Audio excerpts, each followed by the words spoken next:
हाँ हेलो दोस्तों, तो एक बार फिर से आपका जो दो चर वाला रैखिक समीकरण चल रहा है उसके तीसरे भाग को हम लोग एक बार फिर से हम लोग देखते हैं। ठीक है, तीसरे भाग को। तो इसके तीसरे भाग में क्वेश्चन नंबर 14 से शुरू करेंगे। 14 नंबर क्वेश्चन क्या दिया हुआ है, ये आपका समीकरण दिया हुआ है, पूछ रहा है इसके कितने हल होंगे, इसके कितने हल होंगे। तो कितने हल के लिए आपको पहले a1/a2 देखना है। a1/a2 कितना है, 2/3 आ रहा है। फिर आपको b1/b2 देखना है। b1/b2 कितना है, -3/4। जब यही दोनों बराबर नहीं आएगा तो फिर तीसरा देखने की कोई आवश्यकता नहीं है। जहां आपको a1/a2 is not equal to b1/b2 आ गया तो समझ जाना कि इसका केवल एक हल होगा। तो 14 का आंसर आपका होगा, 14 का आंसर होगा केवल एक हल।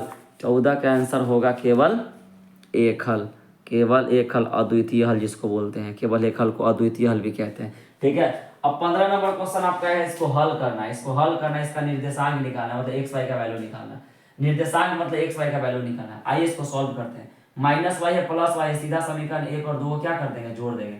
जोड़ने से क्या, जोड़े क्यों है, क्योंकि एक माइनस एक प्लस रहता है तो समीकरण को जोड़ा जाता है। जोड़ेंगे तो y से y कट जाएगा, x कितना होगा 2x, और 0 में 0 जोड़ेंगे 0 होगा। x के गुना में 2 तो उधर बटा में जाएगा 2, 0/2 कितना आ गया, 0 आ गया। x का वैल्यू 0 आ गया। अब x का वैल्यू समीकरण 1 में रखेंगे, 0 - y = 0। अब इधर माइनस, इधर 0 तो उधर भी 0 ही होगा। ठीक है, तो y का वैल्यू भी क्या आ गया, 0 आ गया। तो इसका निर्देशांक क्या होगा, 0 0 होगा। तो 15 का निर्देशांक होगा आपका, 15 का निर्देशांक होगा 0 0, ऑप्शन नंबर 3। ठीक है, अब है क्वेश्चन नंबर 16। तो अब 16 नंबर क्वेश्चन देखते हैं। ठीक है, आप लोग वीडियो को शेयर करते रहें। ठीक है, वीडियो को शेयर कीजिए ताकि बच्चों तक पहुंचता रहे वीडियो।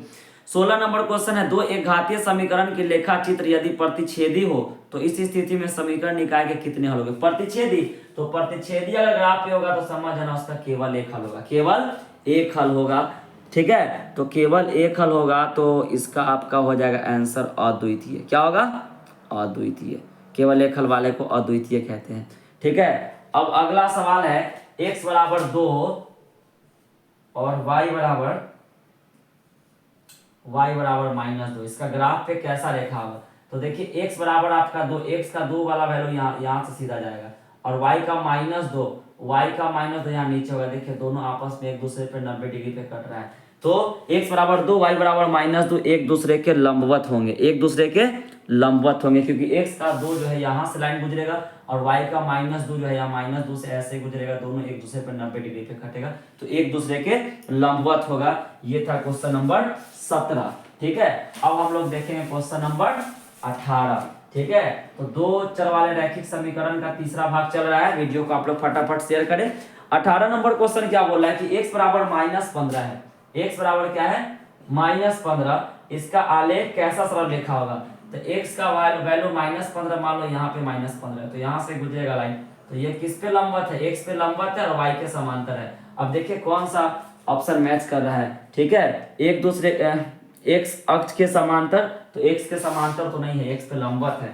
या दूसरा ऑप्शन है y अक्ष के समांतर, यही सही होगा। y वाला जो लाइन है ना, इसके ये समांतर होगा।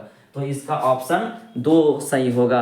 x बराबर -15 जो है वो y अक्ष के समांतर होगा, y अक्ष के समांतर होगा। ठीक है, अब हम लोग देखते हैं क्वेश्चन नंबर 19। क्वेश्चन नंबर 19 क्या है, k के किस मान के लिए इसका अनगिनत हल होंगे। अनगिनत हल होंगे किसका, समीकरण जो दिया हुआ उसका। 4x + ky = 6, 2x - 4y = 3। तो अनगिनत हल के लिए क्या बोले थे, a1/a2 = b1/b2 = c1/c2। ठीक है, k का वैल्यू निकालना है तो आप a1/a2 b1/b2 से ही काम हो जाएगा। a1/a2 कितना, 4/2 होगा, और b1/b2 कितना होगा, k/-4।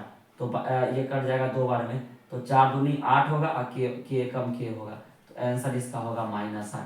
k का वैल्यू -8 होगा। 19 का k का वैल्यू -8, ऑप्शन नंबर 2 सही है। ठीक है, अब ये 20 नंबर क्वेश्चन में आपका जो है 2 समीकरण दिया हुआ है। ठीक है, इसका बोल रहा है अद्वितीय हल है, तो k का मान क्या होगा। तो अद्वितीय हल के लिए क्या कंडीशन था, a1/a2 is not equal to b1/b2। अद्वितीय हल मतलब केवल एक हल, अद्वितीय हल मतलब केवल एक हल। ठीक है, ये सब फंडामेंटल कॉन्सेप्ट आपको हम पार्ट 1 में बता चुके हैं। ठीक है, a1 कितना है, x के गुना में 1 है, a2 कितना है, यहाँ x के गुना में 3 है, is not equal to b1/b2। b1 कितना है, -2 है, और b2 कितना है, k है। बाई क्रॉस करेंगे तो k कम k होगा और 3 दूना -6, तो k is not equal to -6। 20 का जो है ऑप्शन होगा k is not equal to -6, option number 2, option number 2। तो इस चैप्टर का दो चर वाले रैखिक समीकरण का जितना भी महत्वपूर्ण क्वेश्चन था वो लगभग हम बता चुके हैं। बस इसी पैटर्न पे सवाल रहता है, इससे बाहर नहीं रहता है दो चर वाले रैखिक समीकरण में, ठीक है। यही मतलब कि कितने हल पे सवाल ज्यादा रहेगा, ठीक है। के का वैल्यू निकालिए, अगर उसका एक हल है या उसका अनेक हल है तो के का वैल्यू निकालिए, दो को समीकरण दे देगा और कहीं पे के दे देगा कहेगा कि इसका जो है के का वैल्यू निकालिए ताकि समीकरण का एक हल है, के का वैल्यू निकालिए ताकि समीकरण का अनेक हल है, के का वैल्यू निकालिए ताकि समीकरण का कोई हल नहीं है, ठीक है। तो घुमा के अद्वितीय कहेगा, आश्रित कहेगा, प्रतिच्छेदी कहेगा, मतलब इसी पर घुमा घुमा के ज्यादातर क्वेश्चन ऑब्जेक्टिव इसी तरह का बनता है, कितने हल पे ज्यादा बनता है, ठीक है। और कहीं कहीं पे आपको समीकरण को हल करने के लिए दे देगा, तो आप लुप्तीकरण से हल कर लीजिएगा ज्यादातर क्वेश्चन को, ठीक है।